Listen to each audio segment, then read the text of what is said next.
Siempre me gustó la restauración, siempre era algo que había visto en mi casa, las antigüedades, había visto cómo podía transformarse un cuadro de estar sucio, con deformaciones o roto y cuando los llevaban al taller cómo volvían.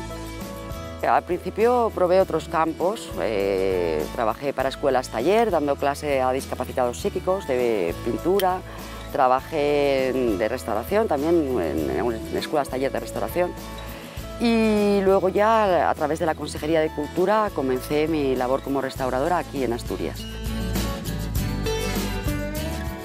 Los autónomos yo creo que somos una fuerza muy potente en el trabajo y de hecho en restauración cada vez más hay autónomos, menos empresa y más autónomo. La mayor ventaja que tiene ser autónomo es la de que puedes cambiar cuando quieras, puedes derivar tu carrera hacia otros ámbitos profesionales. Eres muy dueño de tu tiempo y muy esclavo de él también.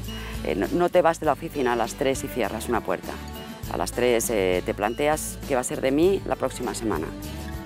Todos sentimos un día que quieres tirar esa mochila y decir que me contrate a alguien, por lo que sea, pero no puedo más. Y yo creo que a las 11 tú tomas un café o un pincho y todos los días se te ocurre una nueva idea de decir, ¿y sí?